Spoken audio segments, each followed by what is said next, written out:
আমি অনুরোধ করব মঞ্চে এসে আসন গ্রহণ করার জন্য। লোকসভা নির্বাচনকে সামনে রেখে 5 বছরের উন্নয়ন তুলে ধরে বিধানসভা ভিত্তিক কর্মী সম্মেলন করছেন রায়গঞ্জের সাংসদ দেবশ্রী চৌধুরী। রবিবার কালিয়াগঞ্জ বিধানসভা ভিত্তিক বৈঠক অনুষ্ঠিত হলো সাংসদের উপস্থিতিতে হনুমান ভবনে। সাংসদ হিসেবে 5 বছরের রায়গঞ্জ লোকসভা এলাকায় উন্নয়ন প্রকল্পের খতিয়ান তুলে ধরে সাংসদ দেবশ্রী চৌধুরী রবিবার দুপুরে কর্মসূচিতে উপস্থিত ছিলেন। সাংসদ নিজে, বিজেপির উত্তর দিনাজপুর জেলা সভাপতি বাসুদেব বাবু, বিজেপির জেলা নেতা কার্তিক পাল সহ অন্যান্যরা। এদিন সাংসদ বিজেপির স্থানীয় নেতৃত্বদের তার এলাকার উন্নয়নের খতিয়ান তুলে ধরেন। নির্বাচনের আগে এই বিষয়গুলি নিয়ে প্রচারের নির্দেশ দেওয়া হয়।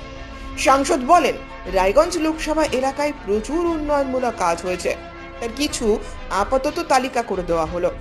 আগামী দিনে আরও তালিকা প্রকাশ করা হবে।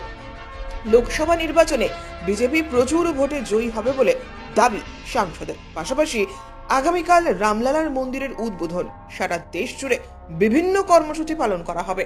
বুধবার রায়গঞ্জ রেল স্টেশন ময়দানে বিভিন্ন ধর্মীয় অনুষ্ঠানের পাশাপাশি 21টি প্রদীপ প্রজ্বলিত করা হবে এবং সকলের মধ্যে প্রসাদ বিতরণ করা হবে। সেখানে সবাইকে আসার আহ্বান জানান সাংসদ দেবশ্রী চৌধুরী। কালিয়াগঞ্জে সবসময় প্রায় 5 দিনে একবার আসা হয়। আজকের যে কার্যক্রম সেটা হচ্ছে বিধানসভা অনুযায়ী বুথকর্মীদের নিয়ে সম্মেলন। এই কার্যক্রমে আমাদের কার্যকর্তাদের সঙ্গে একসঙ্গে বসা এবং আগামী লোকসভা ভোটের প্রস্তুতি পর্ব নিয়ে আলাপ আলোচনা। দিদি, কালিয়াগঞ্জের উন্নয়নের ক্ষেত্রে কোন বিষয়গুলোকে আপনারা আগামী দিনে প্রচারের ক্ষেত্রে তুলে ধরবেন? কোন বিষয়টা কালিয়াগঞ্জের উন্নয়নের জন্য করা হয়নি? শহর থেকে শুরু করে গ্রাম কোথায় কালিয়াগঞ্জের কোন বিন্দু ছাড়া আছে, মোটামুটি ফ্লেক্সগুলো লাগিয়ে দেওয়া হয়েছে। আমরা এটা চ্যালেঞ্জ করেই বিরোধীরা বিভিন্ন সময় বলছিলেন যে বিজেপি নাকি কোনো কাজ করেনি, সাংসদ মোটামুটি টাঙিয়ে দিয়েছে। আরও এরকম ডবল পাতার আরও একটা হবে, এটা শর্টে করা হয়েছে। এটা দেখলেই বুঝতে পারবেন যে যারা আগের সাংসদ ছিল তাদের তুলনায় বিজেপির সাংসদ ঠিক কতটা কাজ করেছে। দিদি বলছি, কালিয়াগঞ্জের মানুষ বরাবর ভারতীয় জনতা পার্টির পক্ষে। কালিয়াগঞ্জের মানুষ, তাদের কাছে আমরা একদম কৃতজ্ঞ। কালিয়াগঞ্জ আজকে বলে নয়, 2004 সাল থেকে যখন বালুরঘাট লোকসভার মধ্যে কালিয়াগঞ্জ আসছে, তখনও একমাত্র বিধানসভা ছিল যে বিজেপিকে লিড দিত। সেটার কি এবং কালিয়াগঞ্জের মানুষ শুধু লোকসভায় আমাদেরকে লিড দেয়নি, বিধানসভাতে আমাদের প্রার্থী অপছন্দের পরেও বিপুল মাত্রায় ভোট দিয়েছে। কালিয়াগঞ্জের যে কোনো নির্বাচনে এত মানুষ ঢেলে বিজেপিকে ভোট দেয়, পঞ্চায়েতেও দিয়েছিল, যে কারণে মানে তছরূপ করে বিজেপিকে হারাতে হয়েছে। কালিয়াগঞ্জের মানুষ বিজেপিকে ভালোবাসে, বিজেপির মানুষরা বিজেপির নেতৃত্ব কালিয়াগঞ্জকে ভালোবাসে। দিদি, কালিয়াগঞ্জে লোকসভা রেজাল্ট করেছে বিজেপি বিগত লোকসভা ভোটে, এর অন্যতম কারণ কি কেন্দ্রীয় বাহিনী দিয়ে ভোট করানোটা?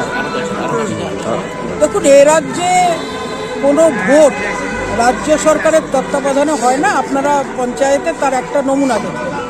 যদিও হারমাত বাহিনীকে ঠেকানো যায়, তাহলে প্রশাসন দায়িত্ব নিয়ে ভিতরে থেকে ম্যানিপুলেট করে তৃণমূলের পক্ষে রেজাল্ট করিয়ে দেবে। সেটা এবারে নিকৃষ্টতম উদাহরণ স্থাপন হয়েছে। বিশেষ করে আমাদের এই জেলায় একদম হাতে নাতে ধরা পড়েছে এবং তারপর পরিস্থিতি কি দাঁড়িয়েছিল আপনারা সবাই দেখেছেন। লোকসভার নির্বাচন, বিধানসভার নির্বাচন কেন্দ্রীয় বাহিনীতেই হবে, নিশ্চিতভাবে হবে। এবং কালিয়াগঞ্জের মানুষ মন খুলে ভোট দেবে। কালিয়াগঞ্জ না, গোটা রাজ্যের মানুষ মন খুলে ভোট দেবে।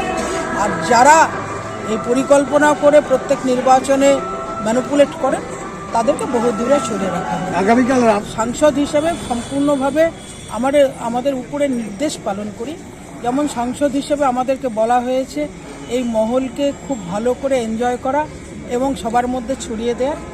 কালকে রেল ময়দানে বড় একটা কার্যক্রম আছে এবং সন্ধ্যাবেলা 2100 প্রদীপ জেলে সেখানে দীপাবলি পালন হবে।